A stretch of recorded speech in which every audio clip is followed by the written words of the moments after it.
December 2010, 1917. The town of Brest-Litovsk. We are looking at just a landscape of absolute devastation. Right. It is the dead of winter, and the town itself has been completely burned to the ground by the retreating Tsarist army. Yeah, completely leveled. And amidst this blackened ruin stands a surviving military fortress. It's entirely controlled by the German high command. Ringed with barbed wire. Exactly. Barbed wire, armed sentries at the doors. And inside this fortress, a physical meeting is taking place that basically has no precedent in human history. Yeah, it's a completely unique moment. At a diplomatic table, you have the delegates of a revolutionary regime, barely weeks old. Opposite them are the representatives of empires. You've got Prussian counts, generals, court diplomats. Right, guys with their chests just covered in medals.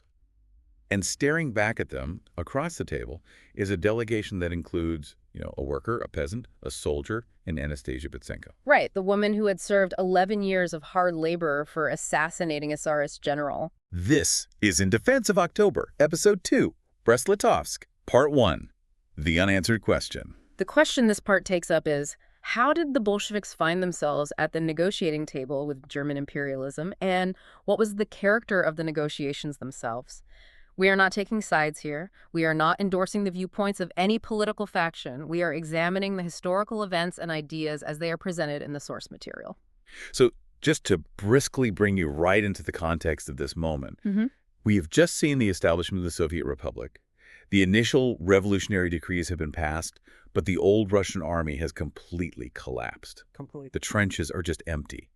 So the new government has to face this reality of an ongoing world war without any physical military force to defend its borders. Right. And that reality of an empty trench, that is the entire foundation for what happens next. Yeah. The Bolsheviks had built a worker state, but they were isolated in a devastated country, completely surrounded by hostile powers. And to really understand the diplomatic maneuvers, we have to look at the physical reality on the ground at the Eastern Front. Right.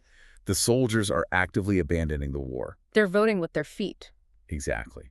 They're not waiting for a formal discharge. And you have to look at the cause and effect here. The new government passed the decree on land, which promised the estates of the nobility to the peasantry.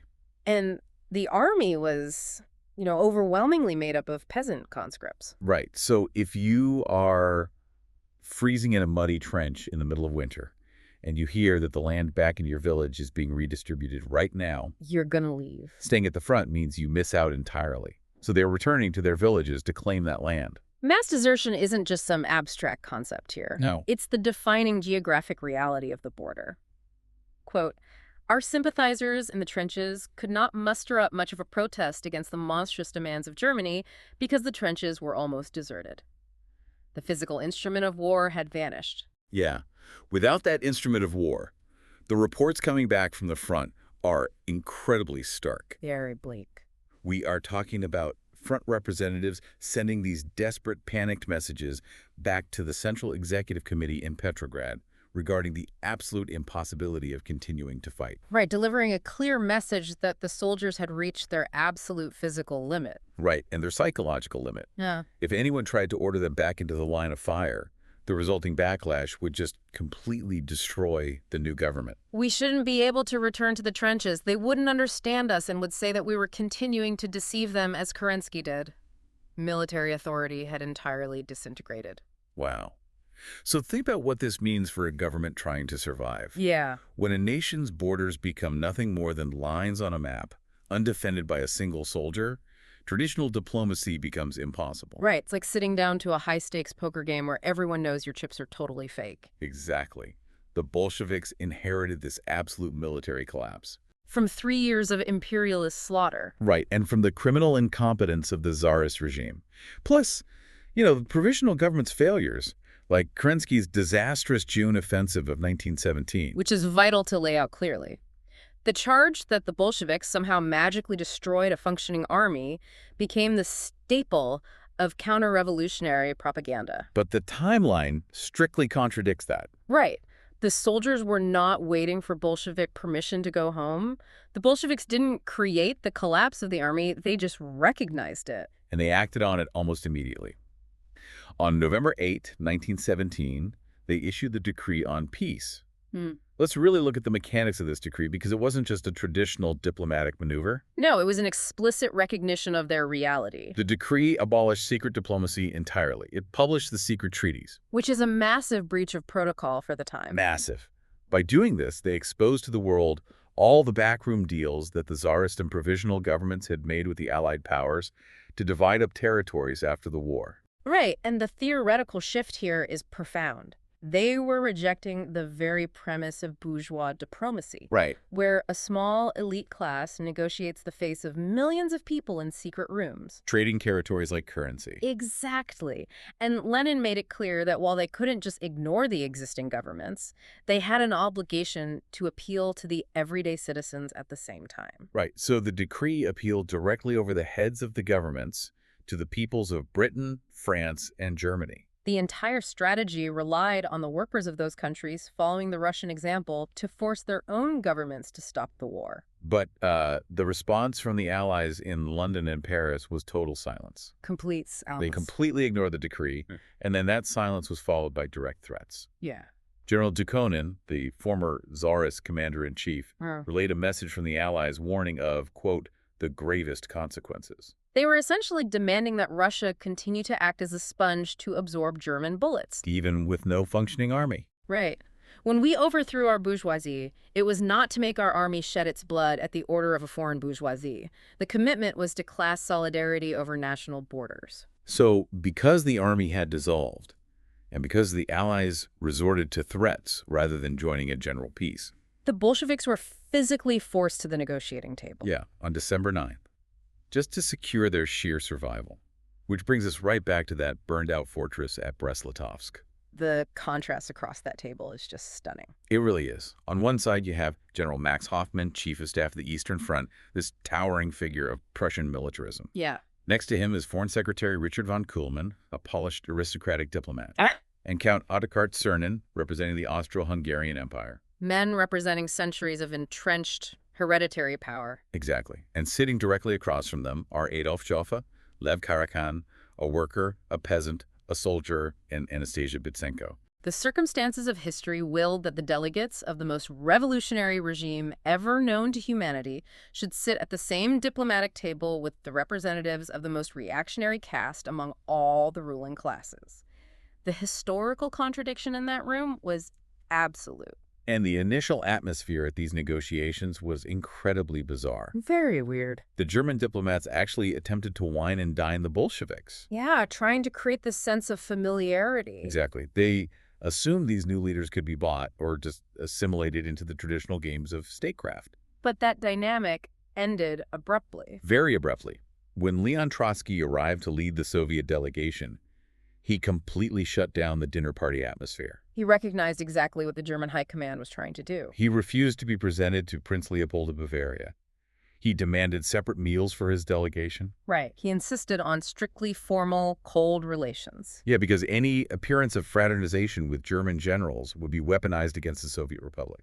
Right. By the Allied powers and the international press, they'd paint the Bolsheviks as German agents. Exactly. So on December 25, the Central Powers put forward what appeared to be this stunning concession. It was a fake democratic peace offer. Yeah, they formally subscribed to the Soviet formula of a peace with no annexations, no indemnities, and self-determination for peoples. Which actually led to a massive demonstration in Petrograd on December 28. Hundreds of thousands of people celebrated. But then on December 29, the mask came off entirely. Right. Kuhlmann and Czernin revealed the fine print. They demanded the annexation of Poland, Lithuania, and Courland. Massive territories already occupied by German troops. And they wanted control of Ukraine.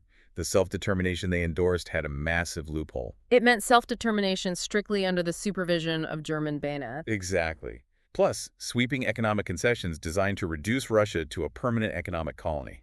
This specific moment really exposes the core reality of imperialist diplomacy. The democratic phrases were just window dressing for military conquest. Right. The Bolsheviks knew the terms were predatory, but they also recognized a unique strategic opportunity. Which is an incredible strategic pivot.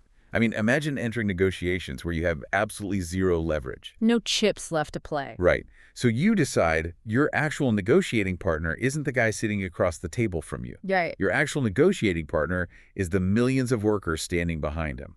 It's like they hijacked a live television broadcast. Yes. They knew they were going to lose the debate in the room, so they used the microphones to talk directly to the audience watching at home. The theoretical tactic at play here is vital to grasp because it redefines statecraft. Trotsky treated the diplomatic table merely as a loudspeaker. Directed straight to the factories of Berlin. And the trenches. He even had leaflets printed about Karl Liebknecht and Rosa Luxemburg, the imprisoned German anti-war revolutionaries, and distributed those leaflets directly to the German soldiers at the border. And when General Hoffmann furiously protested against this propaganda, Trotsky simply replied that the conditions were the same for both sides. Right, the German army was free to distribute its own leaflets to the Russian troops. And the Bolsheviks were free to distribute theirs. Lenin's instruction to Trotsky was brutally simple.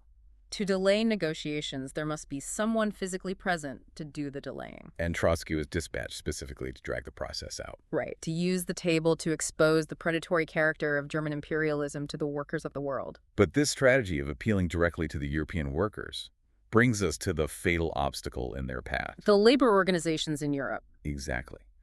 What happens when the very organizations that are supposed to lead those workers are actively working against the revolution? Right. Let's look at the behavior of the German and Austrian social democratic press. Specifically, the Vorwärts newspaper in Berlin and the Arbeiterzeitung in Vienna. Massive, influential organs of parties that had built their identity on international socialism. Yet as the Bolsheviks were fighting for survival against the Kaiser's generals, these supposed socialist allies mocked the Soviet delegation. They framed the desperate survival struggle as this sort of theatrical duel, all while supporting their own ruling class's predatory peace terms. So the people who were supposed to be amplifying the Bolshevik message were instead building a wall to block it. When Lenin or I would come across a copy of the Berlin Vorwärts or the Vienna Arbeiterzeitung, we would silently point out to each other the lines underscored with a colored pencil, lift our eyes to one another for a moment, and then turn away with an inordinate sense of shame for the men who, only the day before, had been our comrades in the International. Everyone who consciously passed through this stage realized forever that, whatever the fluctuations of the political situation, the social democracy was historically dead. Political isolation had now become absolute. The Bolsheviks were isolated not only by the imperialist powers, but by the very organizations that were supposed to represent the working class. Because a successful workers' revolution in Russia exposed their own capitulation to the Kaiser. Right. And this brings us directly to the theoretical summation of the core question we posed at the start. How could a workers' state justify signing an imperialist, predatory peace treaty? Yeah, how did he justify it? The situation required a necessary tactical retreat. Lenin analyzed this through a specific framework. He compared the Soviet Republic at Brest-Litovsk to an unarmed person who is suddenly confronted by a bandit in a dark alley. Oh. To survive the encounter, the victim surrenders their money and their car. They do this not out of support for the bandit, but so they can live to fight another day when they are better armed. Right, that makes sense. Refusing compromise in that scenario, insisting on fighting the bandit barehanded, is not heroism. It is adventurism. It sacrifices the entire revolution for the sake of ideological purity. But accepting that logic is incredibly difficult when the cost is so high. Very difficult. The peace terms are entirely predatory. The German army is stalling at the negotiating table, preparing to roll its forces forward and occupy massive amounts of territory.